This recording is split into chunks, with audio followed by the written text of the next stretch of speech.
আবহাওয়ার খুশবু সুঘ্রাণ কোত্থেকে লাগায়, আবার এমন সুঘ্রাণ রাস্তায় বাহির হতে দেরি, মক্কার পাহাড়ে ওই সুঘ্রাণ বাড়ি খাইতে দেরি করে না। কোত্থেকে লাগায়?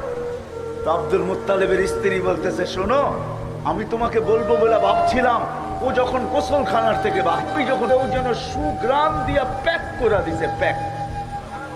আমি ভয়ে জিজ্ঞাসা করতে পারতেছি না। এই জন্য এক তো হলো দুঃখে মারা, স্বামী নাই, স্বামীটা দুনিয়ার থেকে চলে গেছে, অল্প কয়েকদিন হলো, পেটে হলো বাচ্চা, দুঃখী বিদায় আমি ওকে জিজ্ঞাসা করতে চাই না। তুমি যখন আজকে বললে চলো দুইজনেই মিলেই জিজ্ঞাসা করি, তো ডাইকা জিজ্ঞাসা করছে, বেটি আমাদের নাক কান কাটা গেল, তুই যেদিকে বাইরে ওদিকে সুঘ্রাণ ছড়াইতে থাকে। মা তুই তো বিধবা, তুই সুঘ্রাণ ব্যবহার করিস কেন? আমাদের তো নাক কান কাটা গেল, আমার তো সর্দারিও যেতে পারে, আমি তো লোকের সামনে মুখ দেখাইতে পারি না, মা তুই খুশবু কেন ব্যবহার করিস? আমেনা জবাব দিতেছে না, ওইখানে থুতু নিক্ষেপ করছে, আর নিক্ষেপ করতে দেরি সুঘ্রাণ তুফানের মতো বাহির হইতে দেরি করে নাই। তো বলছে, মা শুধু শরীরে না থুতু পর্যন্ত সুঘ্রাণ, মা শুধু শরীরে না থুতু পর্যন্ত সুঘ্রাণ। বলছে, মা এটা আমার সুঘ্রাণ না, এটা তো আমার পেটেরটা সুঘ্রাণ। মা বলার ছিলাম না, এখন বলতে বাধ্য। যেদিন পেটে আসতে দেরি, দেওয়ালগুলো আমাকে সালাম দিতে দেরি করে নাই। মা 12 জন রসুল আইসা আমাকে সালাম দিতে দেরি করে নাই।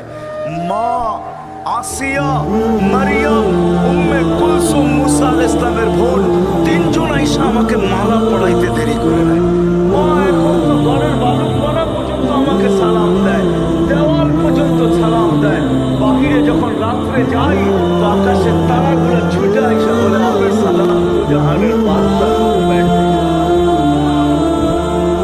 বলে। মা এইখানেই খেলতো না, আমি যখন বাহির হই তো রৌদ্র পড়ার আগে মেঘগুলো জানি থেকে ছুটে আসে, আমার উপরে ছায়া করতে থাকে, আর মেঘের ভিতর থেকে আওয়াজ আসতে থাকে, আমেনা সালাম সালাম সালাম সালাম।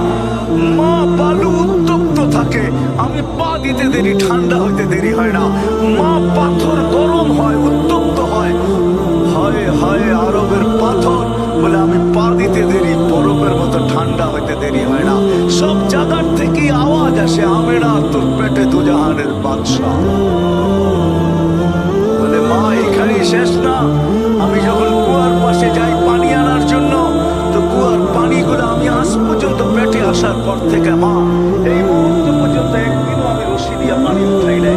আমি কুয়ার পাশে যাইতে দেরি, মা পানিগুলো উঠলে উপরে উঠতে দেরি করে না, আর কলকল শব্দ করতে থাকে, পানিগুলো যেন বলতে থাকে, আমেনা বেজ্জত করে দিলি আমাদেরকে, তুই দুজাহানের বাদশাকে নিয়ে আসলি কেন? তুই আমাদেরকে হুকুম করতি, আমরা বাড়িতে যেয়ে ভরা দিয়ে আসতাম, আমরা নিচে চলে যাবে, আমাদেরকে রশি দিয়ে উঠাইতে হবে, তুই যতক্ষণ দাঁড়ায় থাকবি কুয়ার পানি নিচে যাবে না। আমেনা আমরা তোর পানি ভরা দিয়ে আসবো, তোর পানি বাড়িতে পৌঁছায় দিয়ে আসবো, তোর পায়ে পড়ি, তুই এখান থেকে যাইস না যতক্ষণ পর্যন্ত আমাদের পানি ভরা না হয়। ওই মুহাম্মদুর রাসূলুল্লাহ যার অস্তিত্ব লাভ পর্যন্ত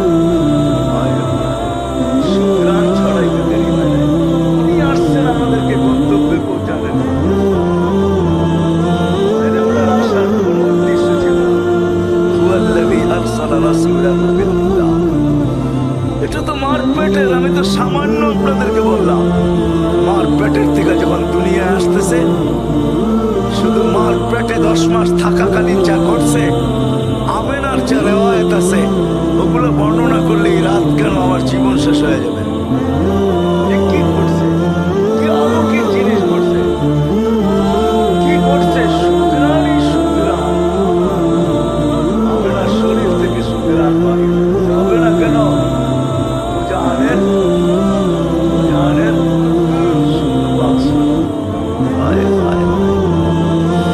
চলেন একটু আগে নিয়ে যাই। যখন জন্ম হইতেছিল, দুনিয়াতে আসতেছিলেন আব্দুর রহমান ইবনে আউফ রাদিয়াল্লাহু তাআলা আনহুর আম্মা শেফা, উনি বলতেছিলেন, কান্নাল মিসকা ইয়াফুর, সুঘ্রাণ ছড়াইতে ছড়াইতে আসতেছিলেন, একদম মার গায়ের সুঘ্রাণ আরেকটা হলো অস্তিত্বের সুঘ্রাণ। এখন তো নিজেই চলে আসতেছে সুঘ্রাণ নিয়ে। সমগ্র জগৎটা সুঘ্রাণে মোহিত হইতেছিল। গায়ে একটা ময়লার কণাও ছিল না। মুক্ত উনান মুসলমানি মার পেটে মুক্ত আসুররা নাবি মার পেটেই জেনেকে কেটে দিছে। আসার পরে চাটাইয়ের উপরে চাদরের উপরে রাখতে দেরি, সেজদায় যেতে দেরি করে নাই। লম্বা সেজদা। আম্মা জান বলতেছে কুলতা মা কুলতা, তুই জানি কি বলছিস আমি বলতে পারি না, কি বলছিস আমি বলতে পারি না। তারপরে আপনার এত সুরজ উঠা পড়ছেন, শাহাদাত আঙ্গুলের উপরের দিকে উঠাইতে দেরি, সমুদ্র জগৎটা আলোকিত হইতে দেরি। কি গ্রামের মানুষ যেদিন দুনিয়াতে পা রাখে, নিয়ম হলো দুনিয়ার সমুদ্রের সিস্টেম হলো এক মোহনার মাছ আরেক মোহনায় পাওয়া যায় না। মোহনা বোঝেন?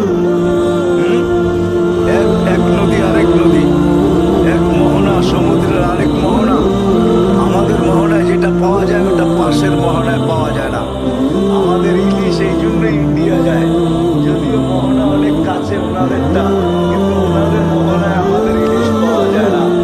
আমাদের ওই সিলভার পাওয়া যায় না। সিলভার সিলভার বোঝেন? ইলিশ পাওয়া যায় না। কিন্তু যেদিন আল্লাহর রাসূল দুনিয়ায় আসতেছিলেন, নদীর সমুদ্রের সমস্ত প্যারা আল্লাহ উঠায় দিয়েছেন।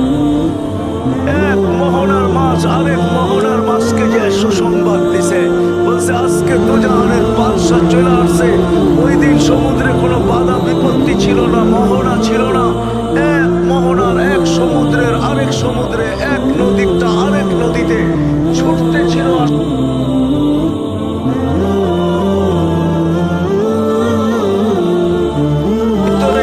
আনন্দ চলতেছিল। এক আকাশের ফেরেশতা আরেক আকাশকে, এক ফেরেশতা আরেক জনকে গলা মিলতেছিল আর সুসংবাদ দিতেছিল, যা সাইয়্যিদা আদম, যা যাইনা ওয়া ইয়াউমিল কিয়ামা, জাহানের বাদশা চলে আসবে। ওই দিন ছুটি ছিল,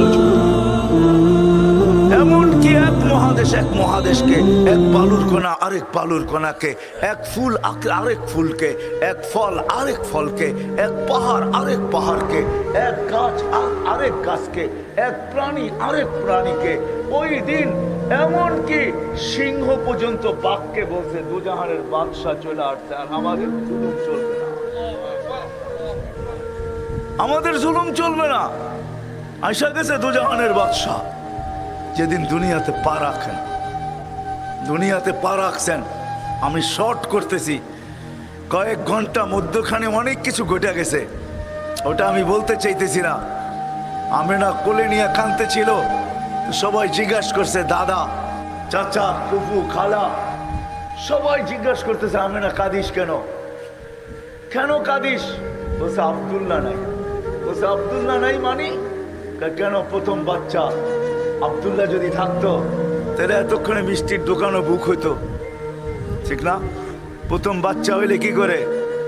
বিদেশতে পর্যন্ত পয়সা পাঠায়, কি বাচ্চা হয়েছে বইলা কথা, আধা কেজি হইলেও সবাইরে দিবা, ঠিক না? কি দোকান বুক না? আবার কি খেলনা ওইখান থেকেই পাঠায়, চিন্তা করো না, খেলনা পাঠায় দিতেছি। যে আসে ওর পায়ে ধরে যায়, দেশিরটা কেউ আইলে আর পায়ে ধরে, প্রথম বাচ্চা হয়েছে আমার 2 মাস আগে, একটু খেলনা যদি না নিয়ে যাস কেমন দেখা যায়, একটু হইলো